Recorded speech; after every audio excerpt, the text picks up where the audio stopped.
Using point spread prediction videos. Today we'll be doing the Texas A&M Aggies. So Texas A&M schedule, well, it's very tough. It could be a lot worse because they don't have to play Alabama, Georgia, or Ole Miss.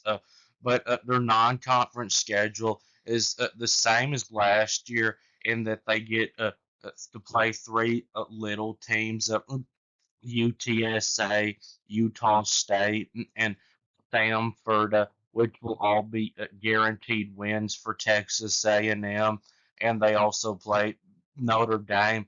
But it's tougher in that this year they play Notre Dame on the road, which is a very tough place to play.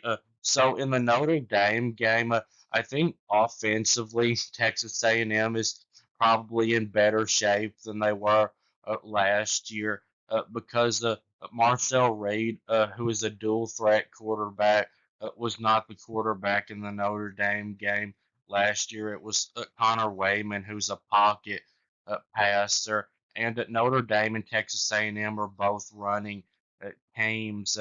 And Texas A&M, I think, is also going to be one of the best rushing teams in the country. But Notre Dame also, I think, is in a worse shape running the football in this game than they were last year because they lose Riley Leonard, who is a dual threat quarterback. But Notre Dame's starting running back, Jeremiah Love, is one of the best running backs in the country, and Texas A&M's starting running back Le'Veon Moss, before he got injured last season, was one of the best running backs in the SEC. But last year, this was a defensive game, and it came down to who was the more physical team, which was Notre Dame, and I'm sure that's what it'll come down to this year too. And Texas A&M, while the offensive line was much better last year than it was in 2023, it still was not elite like Notre Dame's was. And Notre Dame is, I think, in better shape defensively than Texas A&M is, even though I think they're both in pretty good shape. But good news for Texas A&M is they're going to have one of the most experienced offensive lines in the country. And Texas A&M's first bye week, I think, comes at an okay time because even though I don't think Auburn is going to be a very good team, Notre Dame is going to be a really tough game, so they'll probably be worn out after that. But Auburn, as bad as they were last year, Texas A&M was the one, I guess you would say, big win that they got. But it was an overtime win at Auburn, and this year it will be at Texas A&M. And that home versus away, I think, makes a much bigger difference than home versus away does in most games. And Hugh Freeze, even though he's an offensive coach more than a defensive coach, Auburn's defense has not been the problem the 2 years that he's been there. Their offense, though, has been terrible. And Auburn's defense, while it's not been great, it's been pretty good both years that he's been there. And they return a good defensive coordinator that he hired from Texas A&M. His name's DJ Durkin. And Texas A&M, though, I would feel very good about their chances in this game. But I will say that if Jackson Arnold does have a chance to be any good in college, Hugh Freeze has a much better chance of getting that out of him than the coaching staff at Oklahoma would have.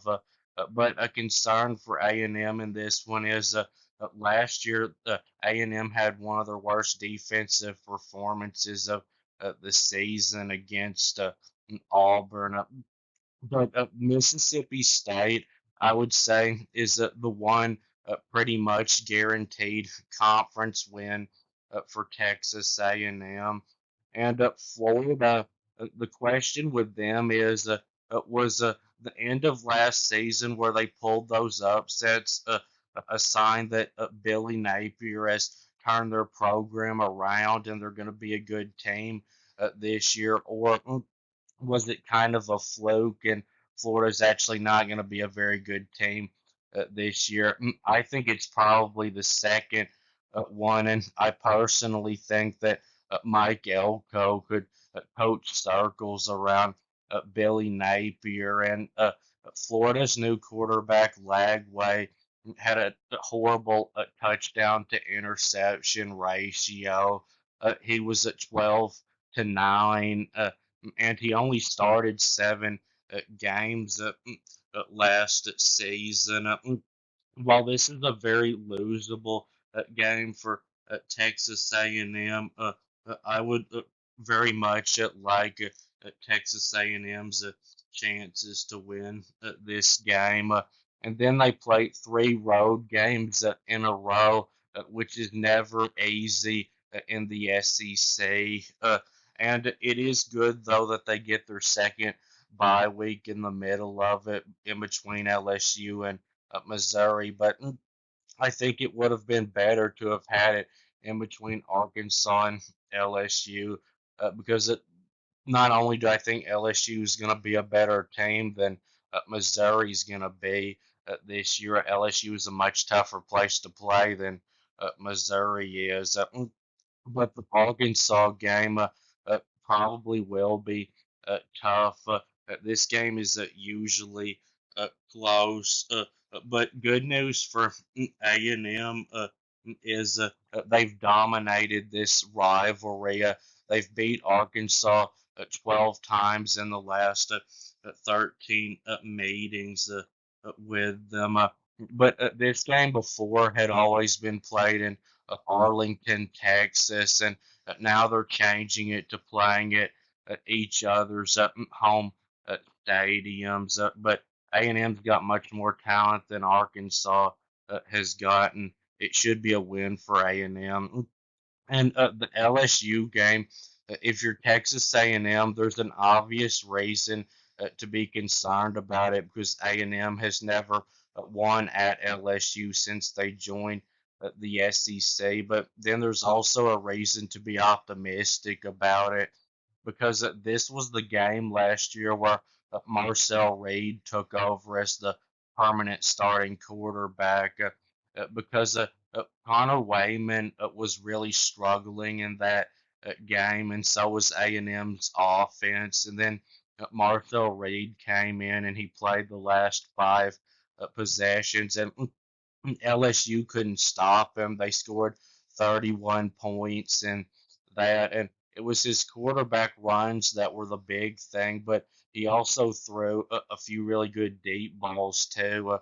That's when I became high on Marcel Reed, and I know you may think, well, that was just a fluke, but then the next game LSU played last year against Alabama, they had the same problem with Jalen Milrow. They couldn't stop his quarterback runs.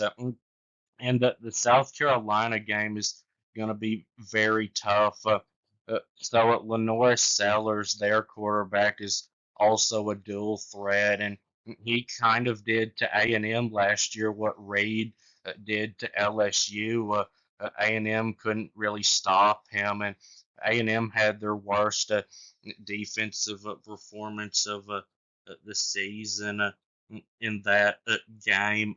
But it's nice that Texas A&M gets to play Samford in between South Carolina and the road game against Texas in the rivalry game because Texas will at least be the second best team that Texas A&M plays.